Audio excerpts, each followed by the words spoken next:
63 years after independence, Nigeria has remained a mere geographical expression without a common identity. It's been a collection of peoples cohabiting, but yet alienated from one another.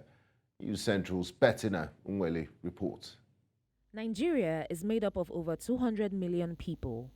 It has more than 300 ethnic groups, over 520 languages, several dialects and religions, making it one of the most culturally diverse countries in the world.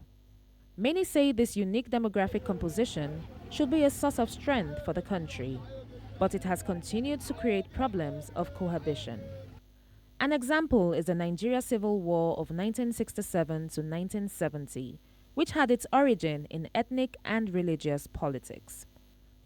The conflict claimed an estimated 100,000 military casualties, while between 500,000 and 2 million Biafran civilians died. The First Republic was a watershed in Nigeria's democratic practice, a failed attempt to unify the country, which resulted in election violence and eventually a military coup.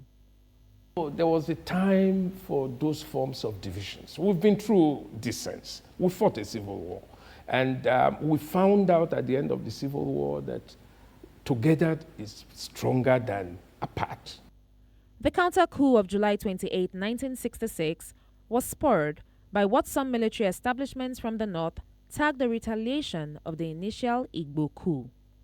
It further tore the fabric of ethnic unity in Nigeria as this led to the bitter civil war, the consequences of which are still with Nigerians today, as we see in every election cycle with ethnic balances like Say Baba during the time of former President Buhari and more recent Emilokan during the time of President Bola Tinubu.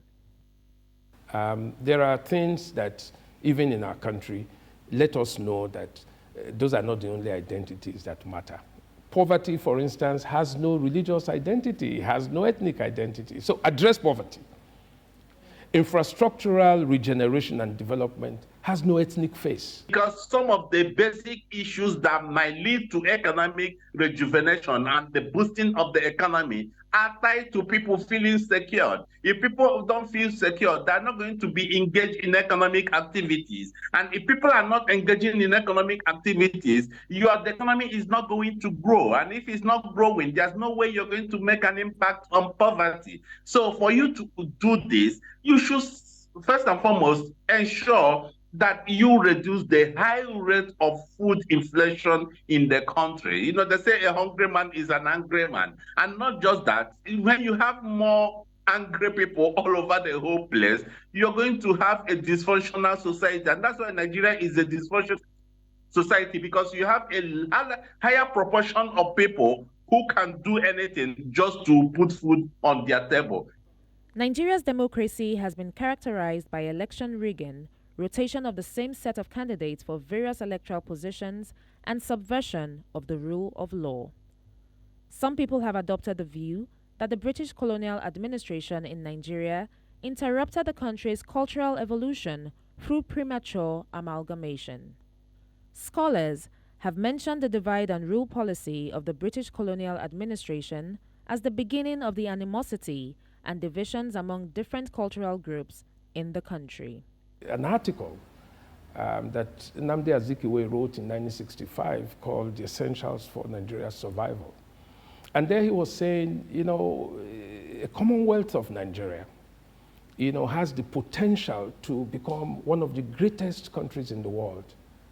And, in that formation, you find that whether it is the Hausa or the Fulani or the Igbo or the Edo or the Efik or the Yoruba, all of these people have claims to fame because they are part of Nigeria. So the parts, are essential to what makes the whole tick, but none of them can become great apart from the other. Thuggery, godfatherism, imposition of candidates by political parties, internal party rivalry, and general apathy by voters are features in the scheme of Nigeria's democracy.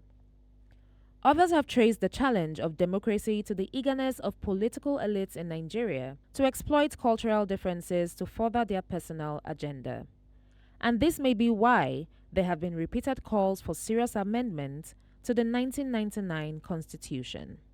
Democracy can work to the benefit of Nigeria if the country's leadership should minimize the use of ethnicity and religion as political tools, and should replace nepotism and sectionalism with meritocracy. The excessive powers vested in the federal government should also be decentralized. This would enable different regions to regain autonomy, thus spreading the putative benefits of federalism. Bettina Nwelih, reporting for News Central. Now, join us to analyze the independence of Nigeria, 63 years of nationhood, is Victor Ohai. We had him earlier, but lost him through unfortunate technical glitches. A warm welcome to you, Victor, and thanks for joining us. Thank you for having me. Now, it's been 63 years since the Union Jack came down at Tafawa Square in Lagos. How would you assess the development of the country in those 63 years since the exit of the former colonial powers, the Great Britain